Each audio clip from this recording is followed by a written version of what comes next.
Sur les hauteurs de Bastia, le village de Patrimoine offre un point de vue unique. Un nom, mais surtout une appellation. Celle d'une production viticole dont la réputation a depuis longtemps dépassé les frontières de l'île. Une commune de 840 habitants et une économie qui subit de plein fouet les conséquences de la crise sanitaire liée à l'apparition de la Covid. Tous les vignerons sont touchés, du petit producteur aux entreprises les plus réputées, à l'image de celle d'Orenga de Gaffori, qui avec une production de plus de 2000 hectolitres par an est forcément impactée par cette pandémie. Les marchés jouent la prudence en ces temps incertains. On avait prévu de très gros investissements, l'extension de la cave, la modernisation, l'accueil qui est très important. On misait beaucoup sur le no-tourisme, l'activité à la cave qui est importante en matière de réception, de visites, de groupes, d'expositions. Ça devient de plus une activité qui est fondamentale pour nous, quoi, voilà. Il y a eu le Covid qui est arrivé et puis nous ne sommes plus que frileux, quoi, voilà. Plus que frileux dans le choix des investissements et dans la politique d'investissement, quoi. On limite, les investissements que nous avons faits se limitent au vignoble, à la restructuration du vignoble, aux arrachages, aux replantations, c'est tout ce que nous avons fait depuis 2 ans. Pierre-François de Bernardi a repris l'exploitation familiale depuis maintenant 3 ans. S'il maintient la tradition et les grands principes de son fonctionnement, il n'a pas hésité à bousculer certaines habitudes. Une communication plus dynamique et des investissements pour diversifier l'ensemble de sa production. A commencer par cette cave découverte inaugurée en pleine crise sanitaire, un établissement qui peut rester ouvert en période de confinement.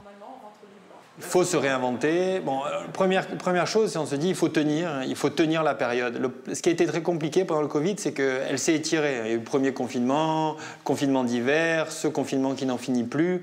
Mais c'est vrai que autant sur les ventes, entre la diversification, parce que là on perd la diversification avec la cave, mais aussi au niveau des ventes avec l'export qui nous a permis aussi de tenir. Il y a l'export, les ventes en France, la vente en Corse. On se rend vraiment compte que la diversification est quand même la clé dans cette période. L'animation au cœur du village est bien loin de rappeler celle de ces dernières années. Patrimoine, un haut lieu touristique aujourd'hui déserté. Des commerces fermés, bars, restaurants, hôtels et un quotidien tellement différent de ce que l'on a connu. Même les habitudes de vie les plus simples paraissent aujourd'hui remonter à un passé trop vite oublié.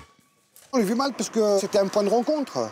Ce point de rencontre d'un jour ou l'autre, il est complètement oublié. Et puis les gens oublient quand même que c'est au cœur du village qu'il y a un commerce qui est ouvert, que ce soit le mien ou les autres. Je veux dire, c'est un point de rencontre pour tout le monde. Il manque comment dirais-je, de se rappeler un peu comment ça s'appelle en fait. Voilà, bonjour, comment vas-tu? On se boit un café, on se boit ceci, on boit un verre, on discute, on papote. Je pense que cette convivialité s'est perdue. Et je pense qu'avant qu'elle revienne totalement, cette convivialité, et d'avoir confiance à revenir sur des terrasses, je pense qu'il faudra un certain temps. Les commerces de proximité et les activités économiques du centre-ville sont également fermés. Cette maison d'hôte à l'entrée du village est directement impactée par cette crise sanitaire. Des réservations annulées, des clients qui ne viennent plus et surtout un manque de visibilité pour les semaines à venir. Une situation qu'il sera bien difficile d'inverser. J'ai eu un manque à gagner de 4 ou 5 mois en 2020. Bon, on a fait avec, hein. Et puis j'espère que ça va repartir maintenant. Hein. On était bien reparti en juillet, août, septembre. Et puis en octobre, on est retombé dans le... Et donc voilà, maintenant, on attend la saison 2021. Il faut espérer que ça va redémarrer. Mon sentiment, c'est que c'est pas normal. Parce qu'il y a les petits magasins à Saint-Florent de mode, tout ça, qui sont fermés. Alors que vous avez le marchand de glace où il y a la queue, c'est ouvert. Les bars, ils sont fermés, bien sûr. Enfin, non, je comprends pas. Il y a 2 poids et 2 mesures. Les supermarchés sont pleins. Et les petits commerces dans la galerie, ils sont vides. C'est pas normal. L'incompréhension et certains paradoxes liés au confinement sont un sentiment largement partagé. Pour tous les petits commerçants, il s'agit de s'adapter ou de disparaître. La bonne utilisation du réseau Internet peut en ce sens représenter une solution. C'est le cas pour cette boutique d'une créatrice de mode, actuellement fermée, qui s'appuie aussi sur les réseaux sociaux pour mieux se faire connaître. La façon de consommer a totalement changé. Et Internet prend le dessus totalement. C'est-à-dire qu'on est forcé d'être très présent sur les réseaux sociaux, d'avoir un site en ligne en tant que créatrice et commerçante. Sans ça, je dirais que c'est fini dans pas longtemps. Plus que jamais en période de pandémie? Ah, plus que jamais, c'est même vital. Les responsables de la commune de Patrimogne ont dû s'adapter au plus vite aux contraintes imposées par l'apparition de la Covid. Premier secteur impacté, l'école du village et des horaires modifiés pour tenir compte des mesures de protection. La difficulté, c'est surtout la gestion de l'école qui est quand même assez compliquée. Je ne parle pas du coût supplémentaire que ça représentait, c'est à peu près 25 000 € le premier confinement. Et par contre, il a fallu qu'on adapte les horaires de travail des employés à cause du nettoyage supplémentaire que l'on doit faire tous les soirs. Et donc, pour ce faire, on a dû diminuer le temps de présence, d'acceptation des enfants pour la garderie. Voilà, donc les parents sont impactés évidemment avec ce délai qui est plus court au niveau de la garderie. Après, la difficulté, c'est dans le temps. Combien ça va durer?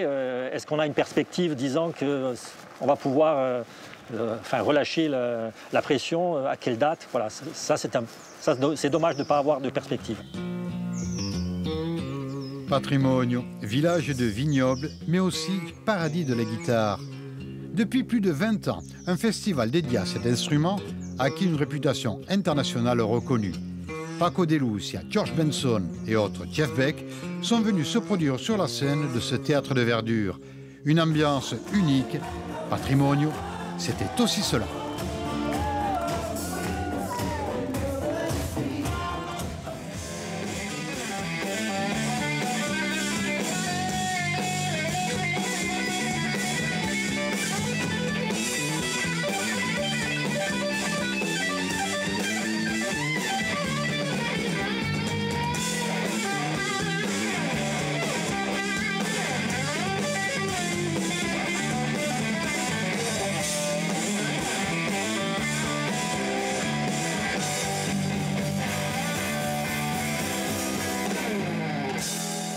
On est dans l'erreur complète.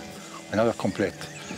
Parce que la musique nous permettrait justement d'oublier les soucis quotidiens et les tracas qui aujourd'hui sont vraiment difficiles à vivre. Ce sont des moments très difficiles et on aurait besoin de se détendre, d'écouter, de partager, hein, en respectant bien sûr les règles, hein, parce qu'on n'est pas des imbéciles quand même, les gens qui aiment la musique, hein, les mélomanes, les musiciens, et je pense que ça manque beaucoup.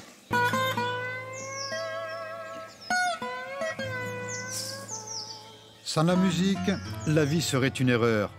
On ne le sait que trop bien ici. Patrimoine, comme bien d'autres communes, ne peut que subir et essayer de s'adapter au mieux à la situation exceptionnelle que nous connaissons. Attendre, voir venir et faire avec, une ligne de conduite devenue la seule règle qui vaille, ici comme ailleurs.